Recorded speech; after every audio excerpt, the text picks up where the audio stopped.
Hi you guys, it's Arielle. Welcome back to my YouTube channel. I hope you guys are all doing well. In today's video, I'm clearly going to be talking about how I got hit by a car in Paris, how I went to emerge, how I broke my finger. But before I get into that story time, I did just want to quickly say that I'm doing okay. I'm not in any sort of critical or serious condition. I did end up breaking a finger, but considering the fact that I got hit by a car, that's really not that bad. And I did want to share this story because a lot of my channel focuses on sharing my experiences with you guys of my life in Paris so that when you come here for your trip or your move or your semester abroad, you can, have a safer, happier, more positive time here.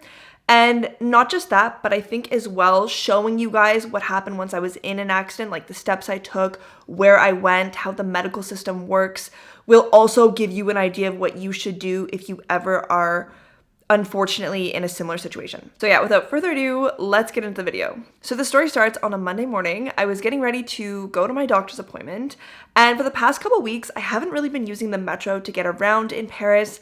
I've really just been using the DeliFB city bike sharing system. So I've been biking quite a bit in the past couple weeks. I just think it's a cooler way to get around the city. You get to see a lot more and it adds more fitness into my daily life. So I was biking to this appointment. It was about a 30-minute bike ride away, but that was nothing out of the norm because I bike all the time in Paris. I don't want to say I was nervous to bike to this appointment, but because it was around lunch hour and on a Monday and I had to go through the very busy city center, it did cross my mind that things might be a little bit more congested than usual. As I took off, I was biking through the city. I did about half the trip, a good 15 minutes, and nothing was out of the ordinary. There was almost no traffic, which is great. But then I hit the roundabout at the Place Concorde. This is in the first arrondissement, right beside the Jardin des Tuileries, right beside the Louvre. And as soon as I hit this area, it was like an onset of so many cars and trucks. I guess because it was Monday morning, all of these trucks were doing their merchandise and food deliveries to the restaurants and the stores. So not only was it like a lot of traffic from the taxis and Ubers and regular cars, but there was also all of these huge, massive trucks driving on the streets. And also what's really dangerous about these streets in the center of Paris is they don't have very well-defined bike lanes. Bikes in Paris ride on the right side of the street, and if you're driving in the arrondissements that are a little bit outside of the center arrondissements, like I want to say any arrondissement with a 1 in front of it will have better defined bike lanes, either like white dotted lines or actual physical concrete barriers between the bike lane and the car lane.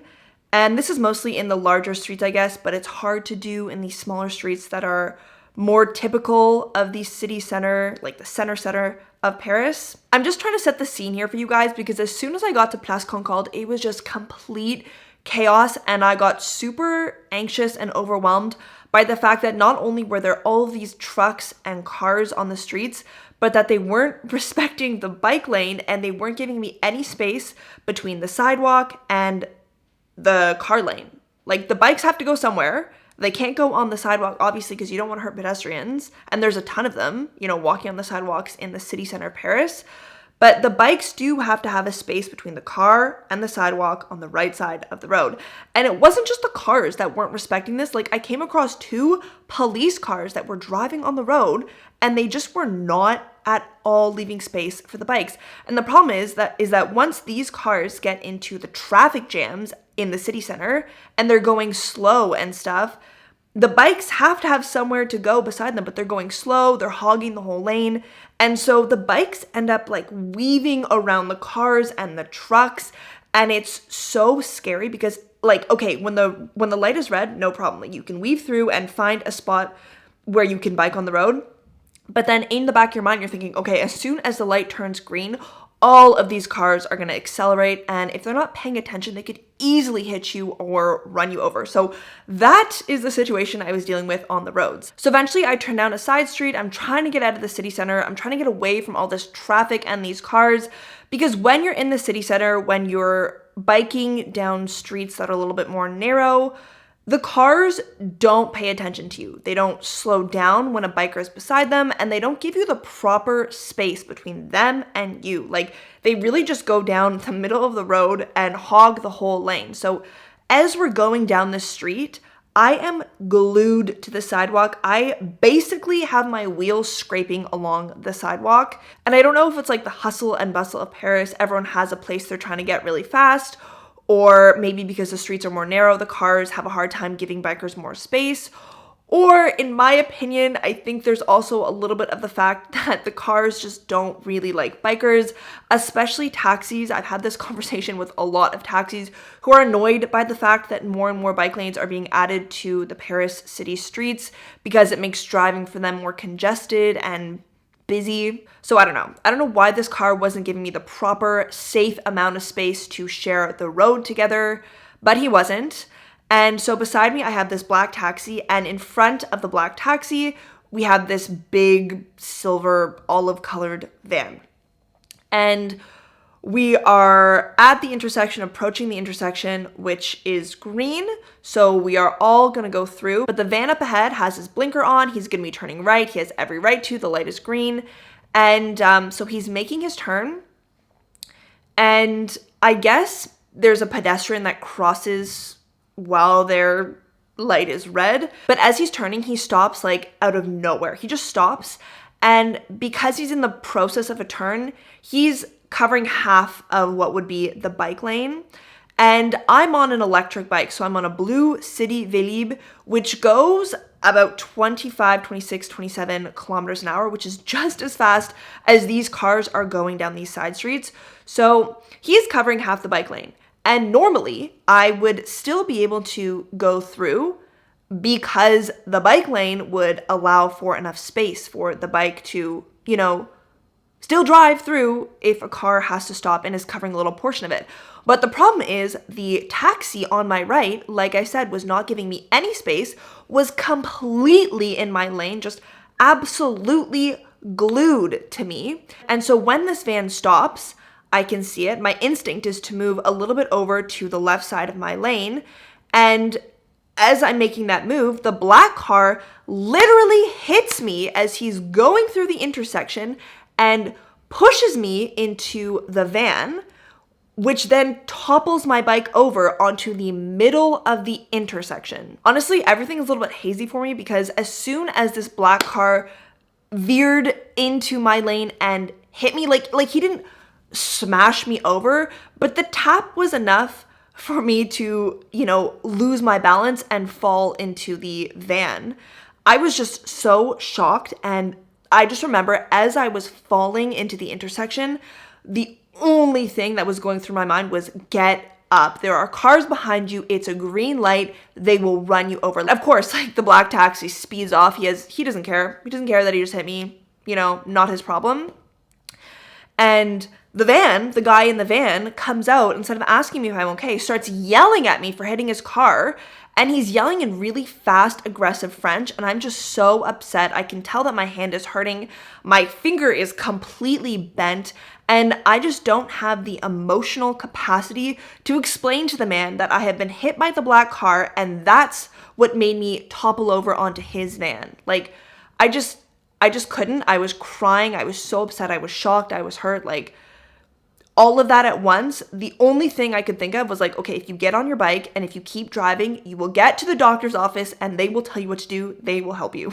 I think as well, I was so annoyed that I was getting yelled at for the black car literally hitting me into his van.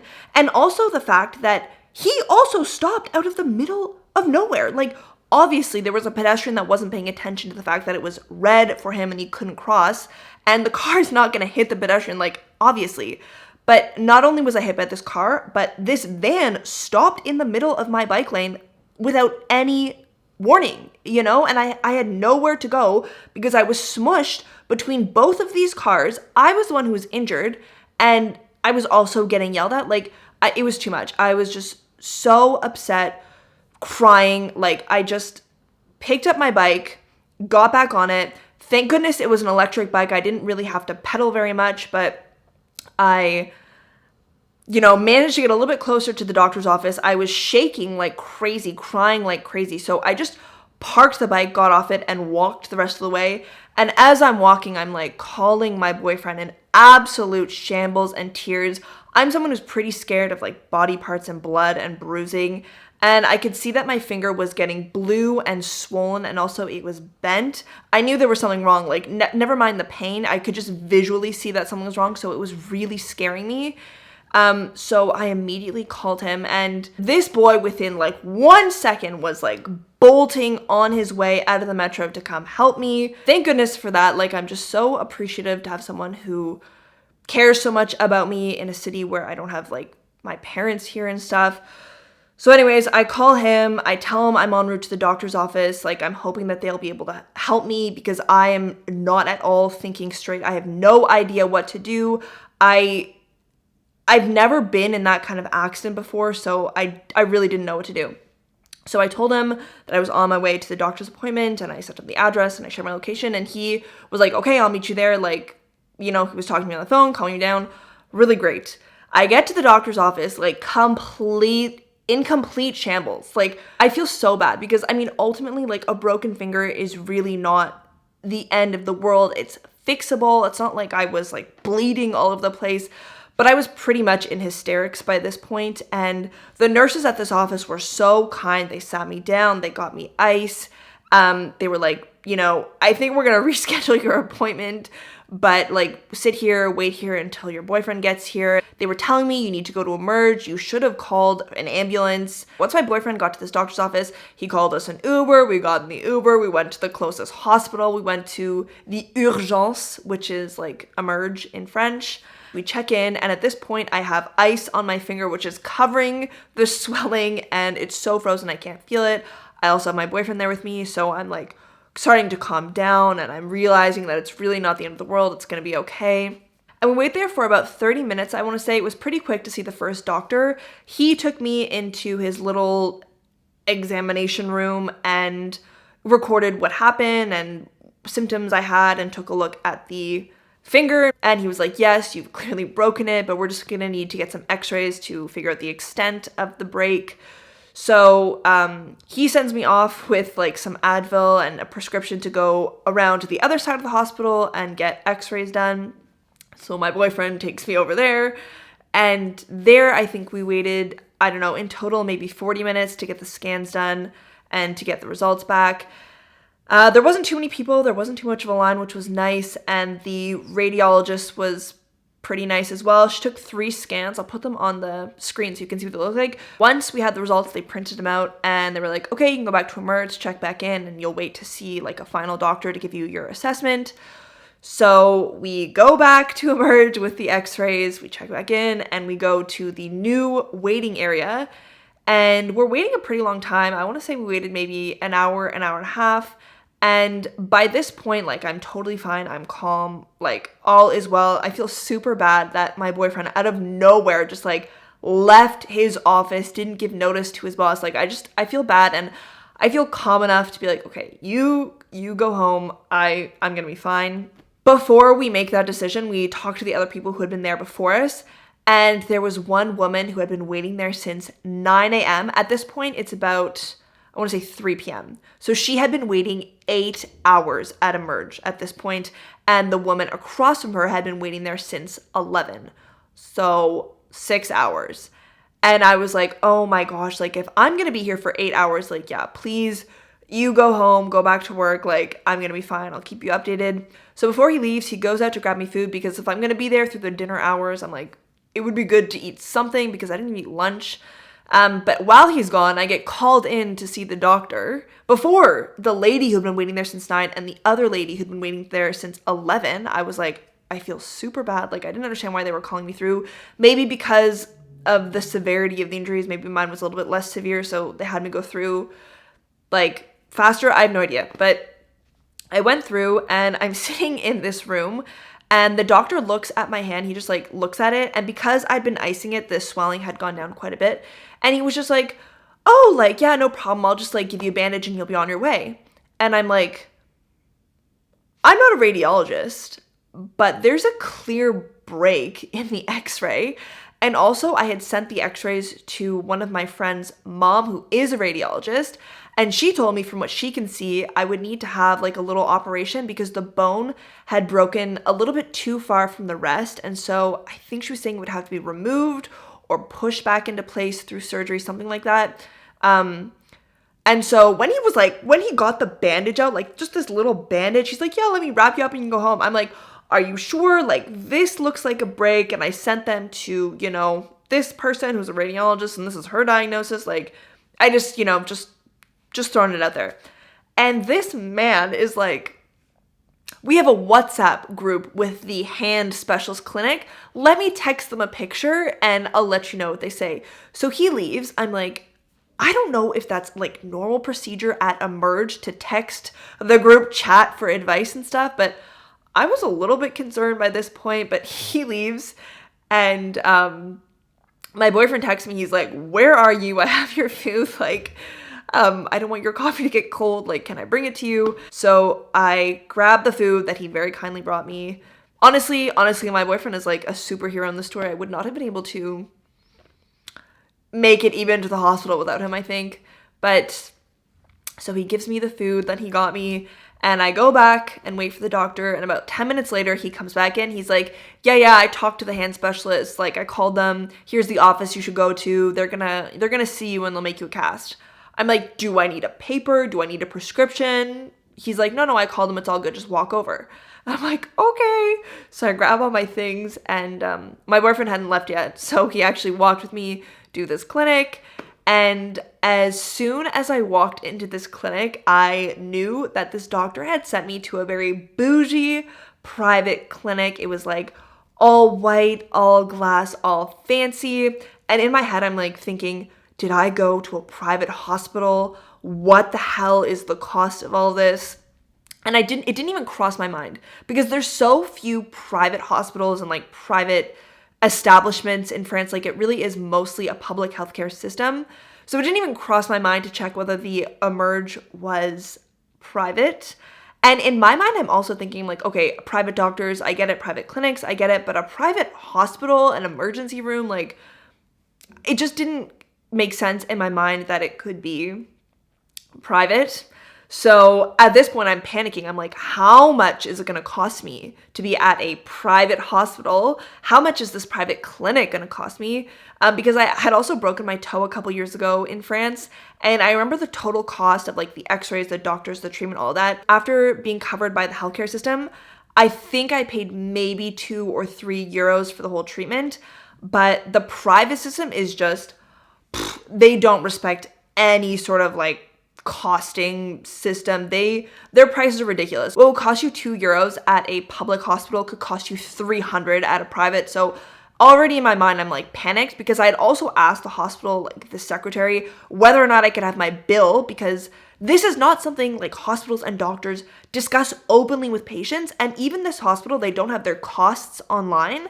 And when I asked her for the bill, she was like, no, we'll mail it to you.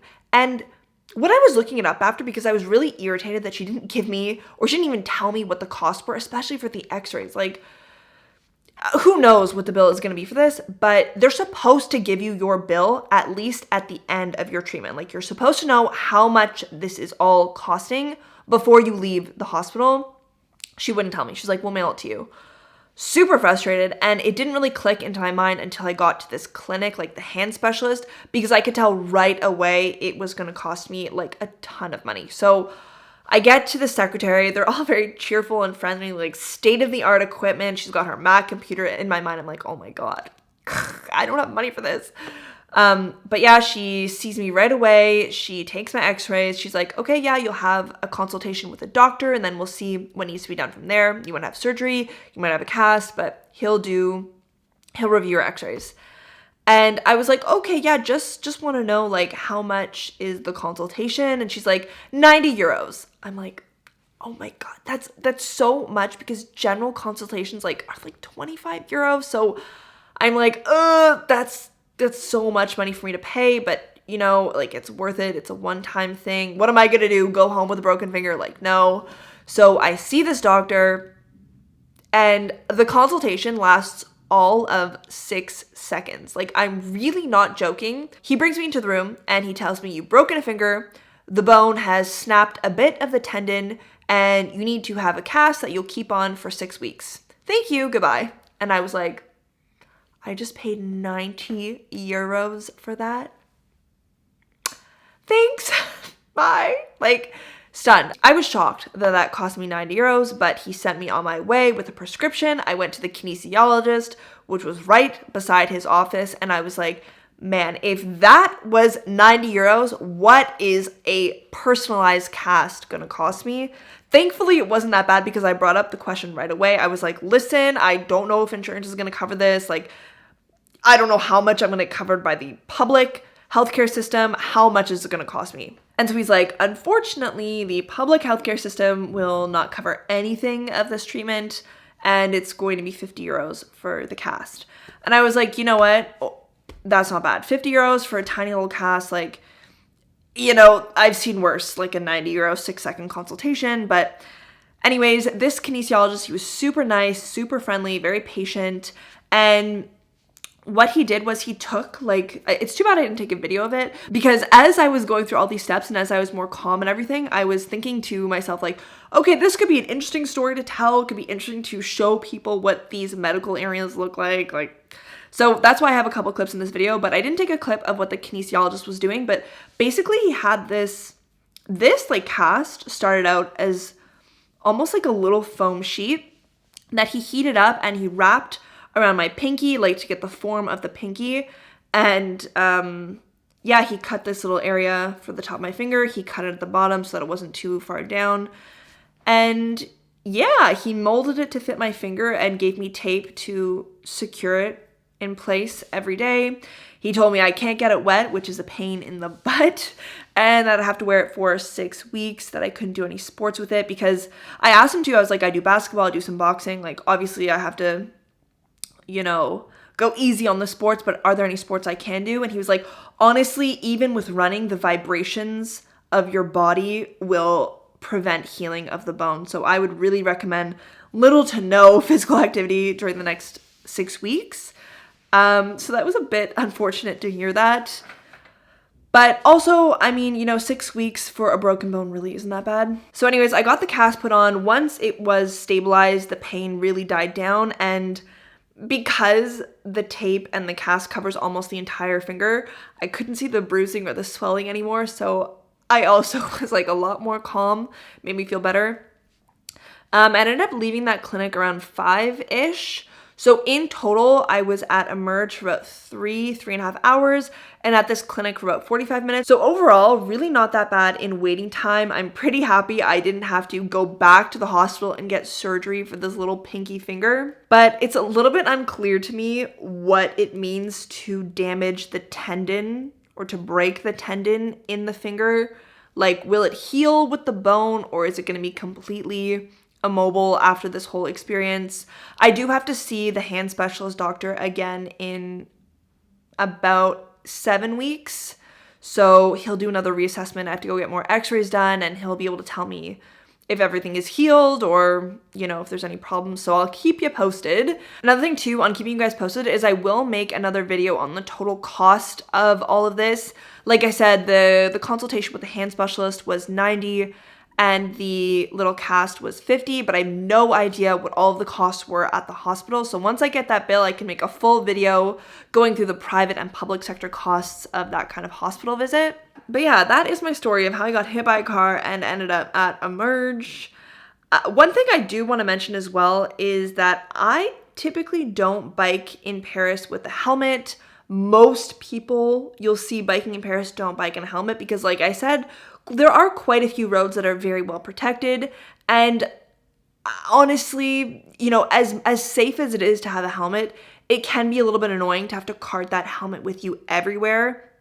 Like, once you get rid of your bike, and if you're going to dinner or if you're going dancing, you're going to a bar, you're going to work, you're going shopping, it's annoying to then have to carry that helmet around with you, which I know is an awful thing to say because clearly, like, imagine if I had hit my head on the concrete, like such a severe injury could be so easily preventable by wearing a helmet. So that was my mindset before, but after this experience and really like living firsthand how quickly you can get hurt and how quickly an accident can happen and you can be thrown on the ground. Like, imagine I had hit my head on the ground as I was falling. You know, like an injury like that could have totally been prevented by a helmet, and I'm lucky I don't have a head injury, but I don't want to test my luck twice. I will definitely be wearing a helmet from now on. It just feels like this accident happened out of nowhere. And you know how you always hear about bad things that happen and you're like, oh, you know, what are the chances that would never happen to me? Even though I wasn't severely injured, like, the chance is possible. The chance that you can hit by a car and fall down in the middle of an intersection is clearly possible. So I think it really was just a reality check that I need to be more safe and protect myself a lot more when I'm biking in such a busy, cramped city with tiny streets and cars that maybe don't necessarily pay enough attention as they should. But yeah, that is the end of today's video. I hope you found this story maybe a little interesting, a little bit helpful to hear about the process of going through a merge and how dangerous it can be to ride on the streets of Paris. If anything, I just hope that hearing my story will remind you guys and encourage you guys to also make sure you're wearing a helmet when you're biking.